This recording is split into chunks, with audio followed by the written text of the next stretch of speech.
João 16, irmãos, vamos ler o versículo 7. Diz assim a palavra do Senhor. Vamos ler só esse versículo para nós iniciarmos, né? Diz a palavra. Todavia digo-vos a verdade, que vos convém que eu vá, porque se eu não for, o Consolador não virá a vós. Mas quando eu for, vô-lo enviarei. Amém. Vamos orar. Senhor nosso Deus, nós estamos aqui mais uma vez para estudar, Senhor, sua palavra tão bendita, meditar nela, neste culto de oração. Pedimos que perdoe os nossos pecados, pedimos que o Senhor nos conceda exatamente isso, Senhor, a palavra, a verdade das Escrituras, para a nossa edificação, Senhor. Em honra e glória ao seu nome, em Cristo, nós pedimos, e que o Senhor nos dirija também em oração daqui a pouco, em nome de Jesus. Amém. Graças a Deus. Amém. Pode sentar, meus irmãos, pode sentar. Meus irmãos, nós vamos continuar lendo o livro sobre o Espírito Santo do teólogo puritano John Owen. Nós lemos o primeiro capítulo sobre o Espírito Santo, né, sobre a obra dele, que não dependemos dele para a iluminação, para o conhecimento da verdade do Evangelho, que o pecado contra o Espírito Santo exatamente não crer em Jesus, resistir ao testemunho que ele faz do Senhor Jesus. Vimos sobre os falsos profetas que desde o Antigo Testamento têm proclamado mentiras, muitas vezes os entusiastas também perigosos, né? Muitas vezes se dizem do Espírito Santo, mas o teste que nós temos é a palavra do Senhor, para sabermos realmente da obra do Espírito Santo. E esse capítulo aqui, nós já lemos a primeira parte, né? Esse primeiro parágrafo aqui, salvo engano meu, está na minha memória assim, que é exatamente a introdução aqui desse capítulo, né? E como o outro também é um capítulo, não é um capítulo grande, né? Vamos ler aqui, eu comecei com esse versículo, porque é o versículo que o Senhor Jesus promete o Espírito Santo e diz que, na verdade, ele tem que ir, tem que cumprir, concluir, né, a sua missão, consumar a sua missão. Como ele falou, nós até estudamos no domingo, na oração sacerdotal, que ele diz, no versículo 4 do capítulo 17, eu glorifiquei-te na terra tendo consumado a obra que me destes a fazer. E exatamente por essa consumação, né, da obra, é que ele, tendo concluído a obra, tendo morrido na cruz, subido ao Pai, ele envia então o Espírito Santo a nós. Então, por isso que ele diz aqui, todavia, digo-vos a verdade, que vos convém que eu vá, porque se eu não for, o Consolador não virá a vós, mas quando eu for, vou-lo enviarei. Vos convém. Seria muito importante, muito conveniente para os discípulos, tudo que Jesus iria fazer por eles e a vinda do Espírito Santo, né? Na verdade, a salvação depende de Jesus, depende da cruz, depende dele morrer, dependia e depende, né? Exatamente de nós olharmos para Cristo, confiarmos nele. E é por Jesus, pela sua obra, por causa da sua obra, que nós temos a presença do Espírito Santo, que é aquele que nos converte, que nos regenera, que nos dá a iluminação, faz tudo por nós. Nós estamos estudando, portanto, sobre essa doutrina, que é uma doutrina tão importante, tão fundamental, exatamente porque tudo depende dessa bendita pessoa, o Espírito Santo. Nós vimos a semana passada que ele, então, é muito bem apresentado nas Sagradas Escrituras. Eu vou ler só esse primeiro parágrafo aqui, rapidamente, para nós só relembrarmos o que já lemos e meditamos na semana passada. Então, sobre o Espírito de Deus, diz assim o livro, né? O Espírito Santo tem muitos nomes e títulos. A palavra hebraica para Espírito é Ruach e a grega pneuma. Nas duas línguas, ambas servem como termo para vento. Essas palavras eram utilizadas metaforicamente para expressar muitas ideias, cada um dos 4 pontos cardeais tudo que é imaterial, os desejos da mente e da alma, os anjos. Contudo, na Escritura faz-se uma clara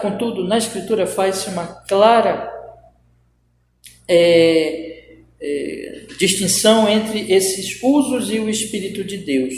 Conquanto os judeus digam ser ele a influência do poder de Deus e os islâmicos um anjo iminente, o nome Espírito refere-se à sua natureza ou essência, que é substância material pura e espiritual. Ele é o fôlego do Senhor, ele é chamado do Espírito Santo, ele é Espírito de Deus, ele é o Espírito de Deus e o Espírito do Senhor, ele é o Espírito do Filho, o Espírito de Cristo, ele procede do Filho e foi prometido por ele.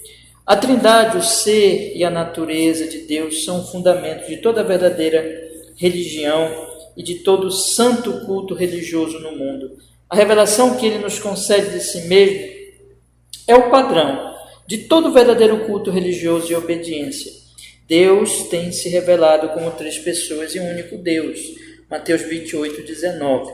Cada pessoa da divindade é distinta uma da outra e cada uma delas tem obras peculiares atribuídas a si. O Pai dá o Filho vem e toma a nossa natureza, e ambos, Pai e Filho, enviam o Espírito. Assim, o Espírito Santo é em si mesmo uma pessoa divina, distinta, amorosa, poderosa e inteligente, porque nenhuma outra pessoa poderia fazer o que ele faz. Ele é um com o Pai e o Filho. As palavras de Nosso Senhor na instituição do batismo cristão mostram-nos que é nosso dever cristão reconhecer o Pai, o Filho e o Espírito Santo em todo o nosso culto a Deus, em toda a nossa fé e obediência. Então, meus irmãos, nós vimos que o Espírito Santo ele é apresentado realmente como este ser espiritual, que na verdade é a terceira pessoa da Trindade. A Bíblia apresenta a Trindade,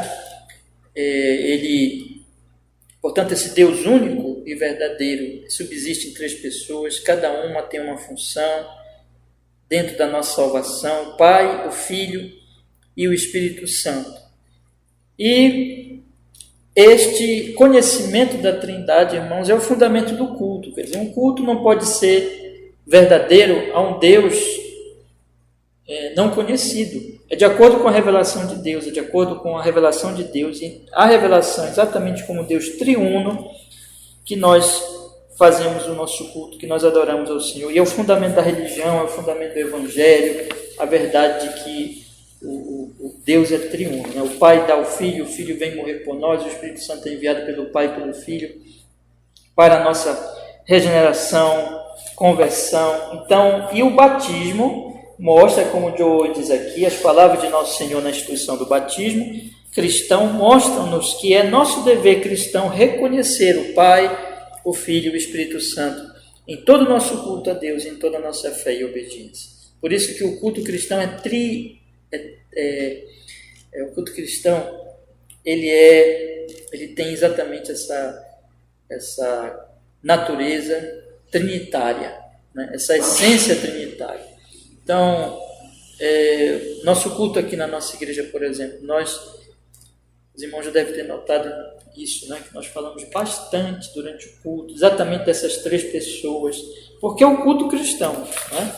Não é um culto judaico, não é um culto islâmico, não é um culto de uma outra religião qualquer, seja de politeísta ou que negue a Trindade de alguma maneira, mas é um culto cristão. Então, dentro do culto cristão deve ter exatamente a doutrina e a menção dessas 3 pessoas da Trindade, o Pai e o Filho e o Espírito Santo. Agora vamos ver, meus irmãos, a atividade pessoal do Espírito Santo, que é o ponto que eu quero ler hoje com vocês, né? Atividade pessoal do Espírito Santo. Diz assim o livro: a manifestação do Espírito Santo por meio de sinal visível sugere ser ele uma pessoa. Eu vou ler primeiro todo o parágrafo, a gente vai voltar lendo, não sei se vou ler todos os versículos, mas pelo menos a maioria, e aí nós vamos explicando também, falando algumas coisas aqui, mas eu vou ler tudo agora.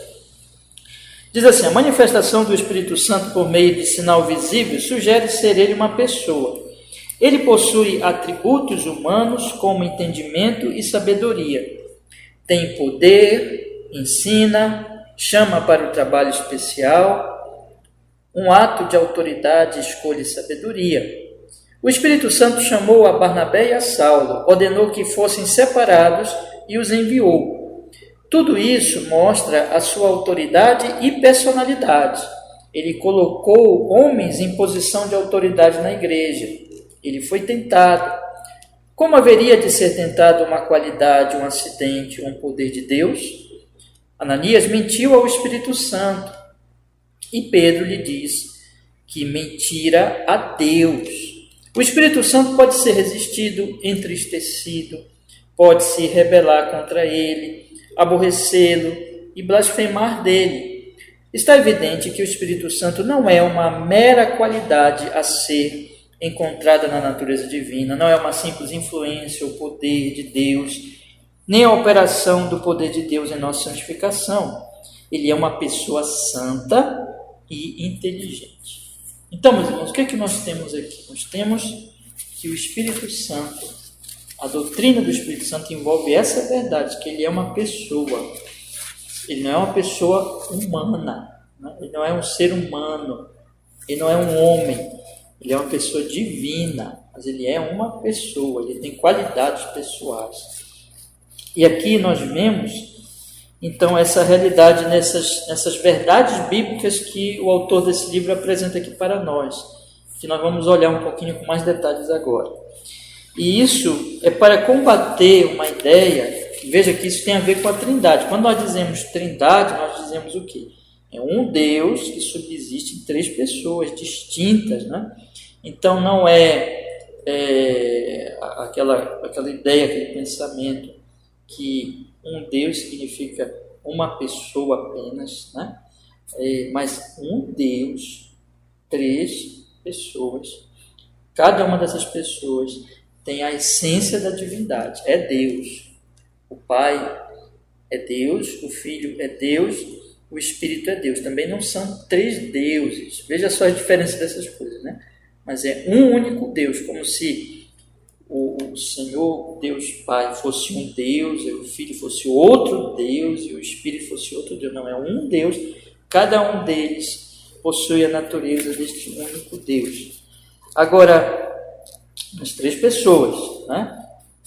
Um Deus, três pessoas. Agora, vamos observar aqui que isso tem a ver com o fato de que o Espírito Santo também é uma pessoa.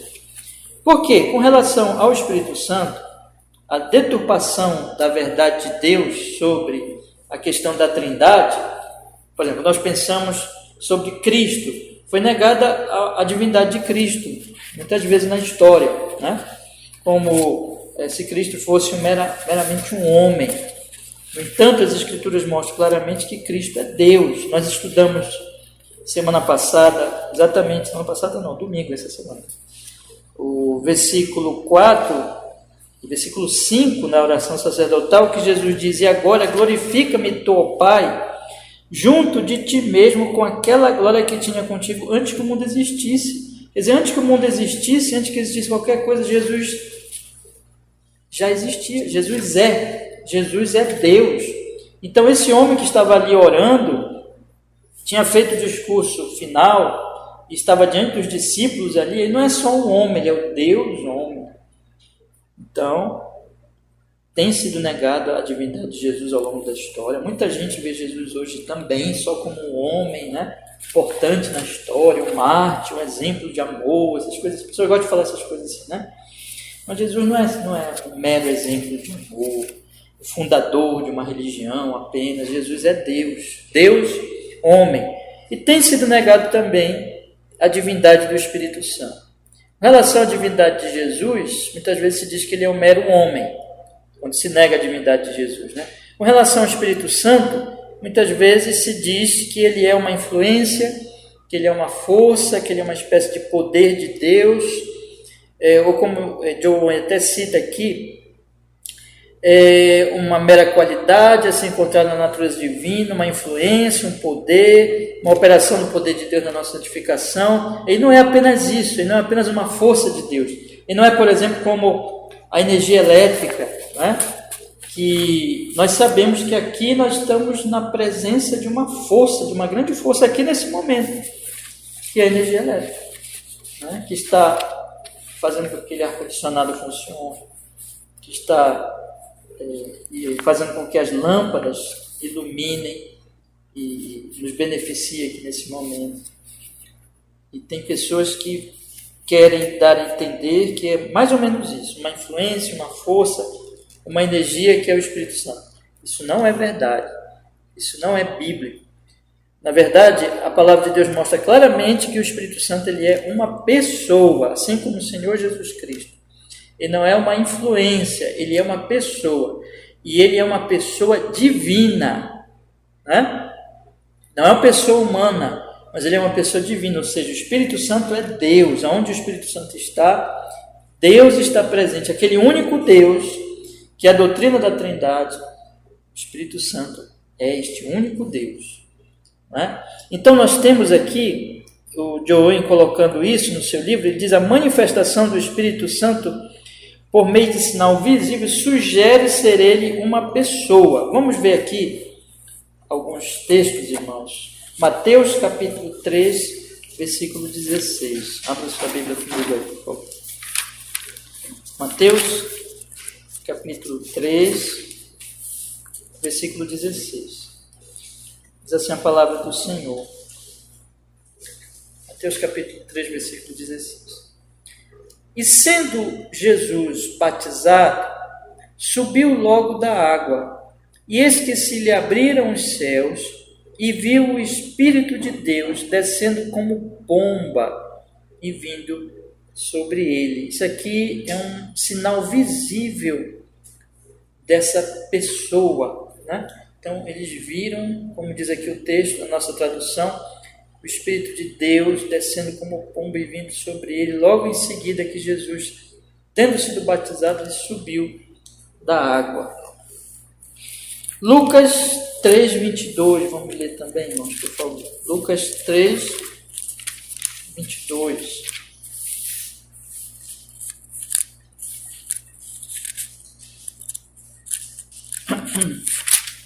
Lucas 3, 22. Diz a palavra do Senhor.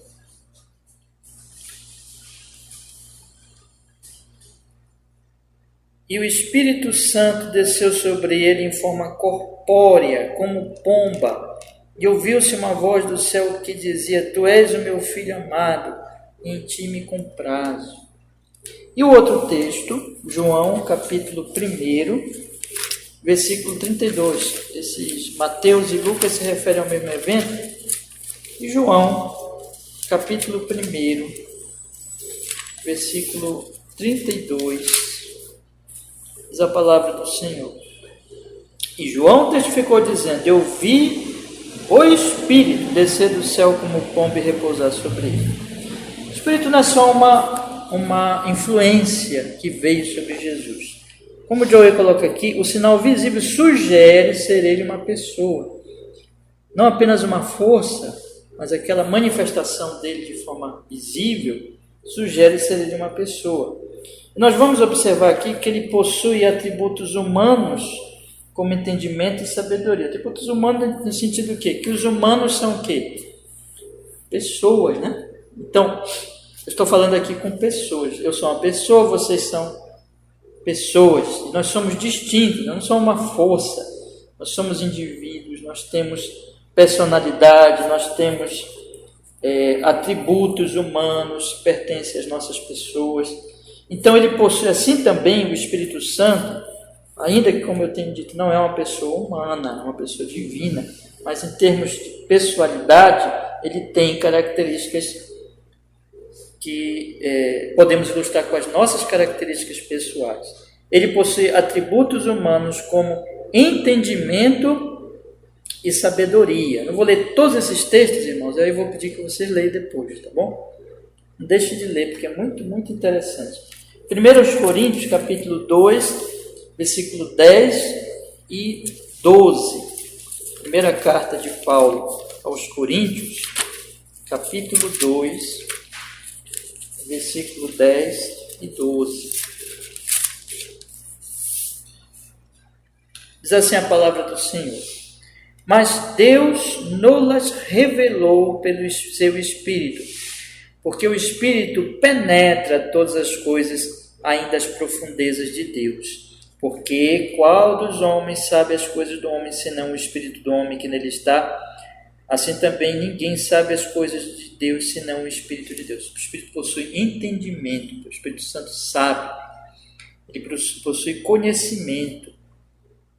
Então, isso é por exemplo, uma qualidade, ele possui sabedoria e entendimento, uma qualidade que nós podemos ilustrar com a pessoalidade, com a personalidade humana, com as características pessoais dos seres humanos, que tem entendimento e sabedoria também. Vamos ler mais um texto aqui para nos ajudar, irmãos. Romanos, que está perto aí, capítulo 11, versículo 33, tá? Romanos, capítulo 11, versículo 33, que diz: ó profundidade das riquezas, tanto da sabedoria como do conhecimento de Deus. Quão insondáveis são os seus juízos, quão inescrutáveis os seus caminhos, porque quem compreendeu a mente do Senhor, quem foi o seu conselheiro? Né? Então, juntando lá com Coríntios, nós podemos ver que o Espírito Santo de Deus, ele possui este conhecimento, esse entendimento, que é divino. Então, como uma pessoa divina que ele é. Eu vou ler mais um, para nós passarmos adiante, meus irmãos. Vamos ler 2 Pedro, capítulo 1, versículo 21. 2 Pedro, capítulo 1, versículo 21. Diz assim a palavra do Senhor. 2 Pedro, capítulo 1, versículo 21. Porque a profecia nunca foi produzida por vontade de homem algum, mas os homens santos de Deus falaram, inspirados pelo Espírito Santo. Né? Então, o Espírito Santo deu a eles entendimento. A inspiração do Espírito significa que eles não falaram por si, por vontade deles, mas pelo entendimento que o Espírito Santo dava a eles. É claro que o Espírito Santo tinha esse entendimento, ele é Deus, e ele que revelava estas coisas aos escritores das Sagradas Escrituras. Então, vamos ver aqui, vimos que ele tem entendimento, sabedoria, ele tem poder. Vamos ver aqui, Marcos, capítulo 2, versículo 7, leia comigo aí também, Marcos, capítulo 2, versículo 7. Diz a palavra do Senhor.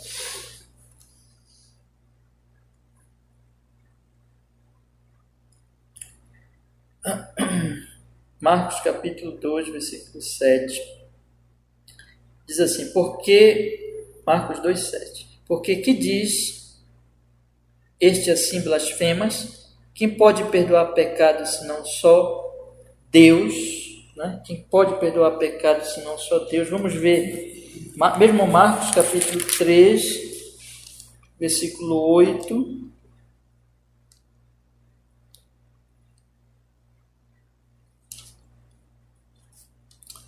De Jerusalém, da Idumeia e do além do Jordão, e de perto de Tiro e de Sidom, uma grande multidão, que ouvindo quão grandes coisas fazia, vinha ter com ele. Jesus agia com poder. Mas eu quero que vocês leiam agora comigo Efésios, capítulo 3, versículo 16.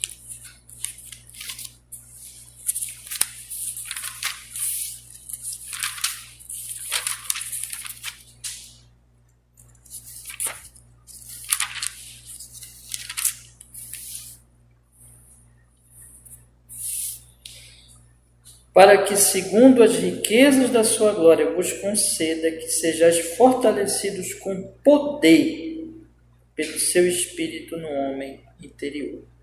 Jesus agia com poder e o Espírito Santo tem poder. Na verdade, estava ali o próprio Senhor Jesus, né? Pessoa de Cristo, um Deus homem, o poder do Espírito Santo.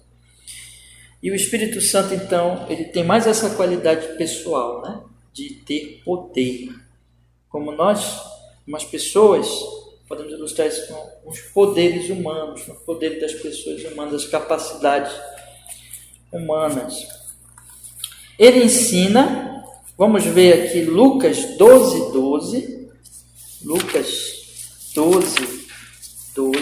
Então, outra qualidade que mostra a pessoalidade, digamos, do Senhor Espírito Santo.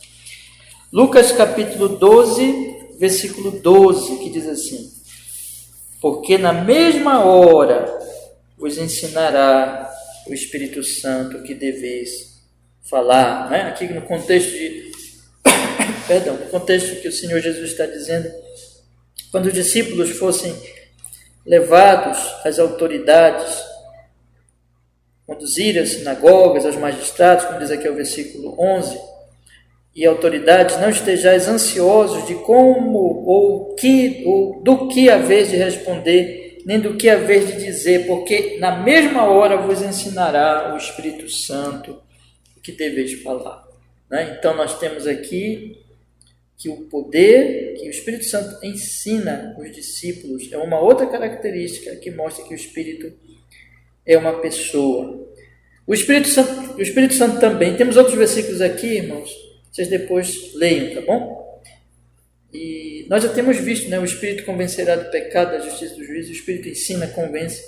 E temos outro ponto aqui, chama para o trabalho especial, que é um ato de autoridade, escolha e sabedoria. Só uma pessoa pode fazer isso, não uma força, né? Ele chama para o trabalho especial. Vamos ver Atos capítulo 13, versículo 2. Atos capítulo 13.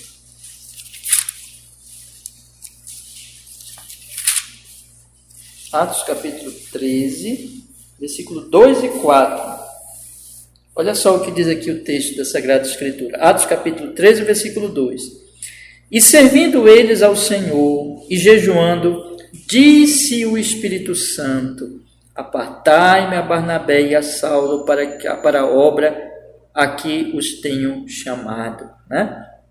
E lá também, versículo 4. E assim estes, enviados pelo Espírito Santo, desceram a Seleucia e dali navegaram para Chipre. Então, quem foi que os escolheu, que os apartou, que os chamou por uma obra missionária? Como diz aqui, Barnabé e a Saulo, o Espírito Santo de Deus. E o Owen coloca aqui, chama para o trabalho especial, um ato de autoridade, escolha e sabedoria. Aí o escritor do livro continua falando assim: o Espírito chamou a Barnabé e a Saulo, ordenou que fossem separados e os enviou. Tudo isso mostra a sua autoridade e personalidade. Ele colocou homens em posição de autoridade na igreja também. Vamos ver aí, aqui em Atos também, Atos 20, 28. Atos 20, 28. Diz assim a palavra do Senhor. Atos capítulo 20, 28. Paulo discursando em Éfeso, aos anciãos de Éfeso, ele diz assim: olhai, pois, por vós e por todo o rebanho sobre o que o Espírito Santo vos constituiu bispos para apacentardes a igreja de Deus que ele resgatou com seu próprio sangue. Quem foi constituir os bispos? Os pastores? O Espírito Santo, né? Então, João coloca aqui, o Espírito Santo chamou Barnabé, o Espírito Santo colocou homens em posição de autoridade na igreja. O Espírito Santo foi tentado. Atos capítulo 5, versículo 9. Atos capítulo 5, versículo 9. Diz a palavra do Senhor. Então Pedro lhe disse: por que é que entre vós... Então Pedro lhes disse: por que é que entre vós vos concertaste para tentar o Espírito do Senhor? Eis aí a porta, os pés dos que sepultaram teu marido também te levarão a ti. Os irmãos conhecem bem essa história, Ananias e Safira, que mentiram, e Pedro diz: mentiram ao Espírito Santo, tentaram ao Espírito Santo, né? Desafiaram o Espírito Santo. Quem é que pode tentar mentir com uma força, com uma influência? Né? Então, tudo isso mostra a personalidade do Espírito Santo. Como haveria de ser tentado uma qualidade, diz aqui de Owen, um acidente ou um poder de Deus? Ananias mentiu ao Espírito Santo. É o que diz aí o versículo 3, né? Está aberto aí, não tá? Olha o que diz. Disse-lhe então Pedro: Ananias, por que encheu Satanás o teu coração para que mentisses ao Espírito Santo e retivesses parte do preço da herdade? Então eles mentiram, ele mentiu ao Espírito Santo. Pedro lhe diz que mentira a Deus. Veja o versículo 4. Guardando-a não ficava para ti, e vendida não estava em teu poder, por que formaste então desígnio em teu coração, não mentiste aos homens, mas a quem? A Deus. Então, quando eles mentem ao Espírito, não se mente para uma força, se mente para uma pessoa. E o Espírito é uma pessoa, só que uma pessoa divina, né? Mentem para Deus, eles mentem para Deus. E diz aqui de Owen, mentiu para Deus. Pedro diz que mentira para Deus. O Espírito Santo pode ser resistido. Atos 7:51, vamos ver também aí, por favor. Atos 7:51. Homens de dura cerviz e incircunciso de coração e ouvido, vós sempre resistis ao Espírito Santo, assim vós sois como vossos pais. O Espírito Santo pode ser resistido quando ele vem de testemunha sobre Jesus, ele envia os seus profetas, ele envia a palavra de Deus, ele fala ali por seus profetas, inspira, dirige pastores, pregadores, apóstolos desde aquela época, né? E as pessoas não creem, elas resistem ao Espírito Santo. Ele pode ser entristecido. Efésios 4:30, vamos ver também. Efésios 4:30. E não entristeçais o Espírito Santo de Deus, no qual estáis selados para o dia da redenção. Pode-se rebelar contra ele, aborrecê-lo e blasfemar dele, não é? Mateus. Aqui tem só dois textos, bora ver os dois. Isaías 63:10, depois o Mateus, tá? Vamos ver aí. Isaías 63:10. Isaías 63:10. Diz assim a palavra do Senhor: mas eles foram rebeldes e contristaram o seu Espírito Santo, por isso se lhes tornou em inimigo, e ele mesmo pelejou contra eles. Pode-se resistir ao Espírito Santo, pode-se aborrecer, pode-se blasfemar dele. Vamos ver também Mateus 12:31, meus irmãos. Mateus 12:31, este é o último versículo que nós vamos ver nesta noite. Mateus 12:31. Diz a palavra do Senhor. 31 e 32. Portanto, eu vos digo, todo pecado e blasfêmia se perdoará aos homens, mas a blasfêmia contra o Espírito Santo não será perdoada aos homens. E se qualquer disser alguma palavra contra o Filho do Homem, veja só, disser uma palavra contra o Filho do Homem, o Filho do Homem é uma pessoa, né? Seria perdoado. Mas se alguém falar contra o Espírito Santo, uma pessoa,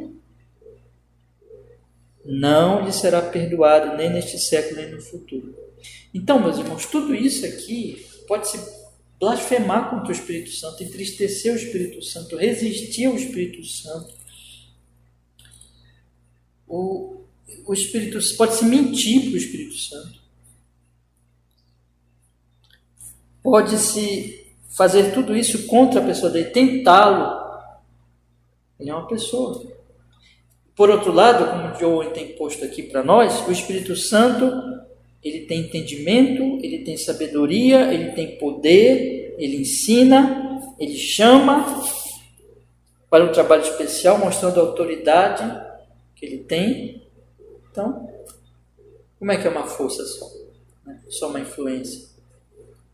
Ele é uma pessoa, terceira pessoa da Trindade. O Espírito Santo é enviado pelo Pai e pelo Filho para a nossa regeneração e como nosso auxiliador até o fim da nossa peregrinação, como nosso consolador. O Senhor Jesus Cristo disse, Ele está aqui conosco, nós cremos nisso, né? E nos dirigindo, cremos neste culto de adoração, de oração, de meditação na sua palavra, cremos nisso. E sem Ele nada podemos fazer, sem a sua graça e a sua misericórdia. Então, meus irmãos, eu espero que esses textos, que esse breve estudo de hoje nos ajude a compreender melhor que o Espírito Santo é uma pessoa, a terceira pessoa da Trindade, não é uma força, mas é uma pessoa.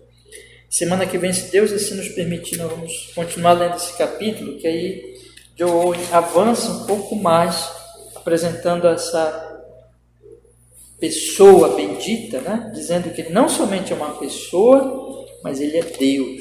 Então, quando ele vai falar da deidade do Espírito Santo. Amém? Então, Deus nos abençoe e nos dirija nesse estudo. Vamos fazer uma oração, irmãos, nesse momento. Senhor, muito obrigado, porque nós estamos tendo assim o privilégio, Senhor, de ler juntos aqui com o seu povo, nossos queridos irmãos, este livro precioso, esses textos da sua palavra, e cremos dirigidos pelo Espírito Santo para estudarmos exatamente sobre a sua pessoa bendita, Senhor. Nos instrua, Senhor, nos guarde na palavra, nos faz entender o Espírito Santo e amar o Senhor, Pai, Filho e Espírito Santo, depender da sua graça e adorar e louvar a esse Deus único, trino, verdadeiro, no Senhor Jesus, na graça do seu Espírito Santo. Assim seja, Pai, louvado seja o Senhor hoje e sempre em nossa vida. Amém. E amém.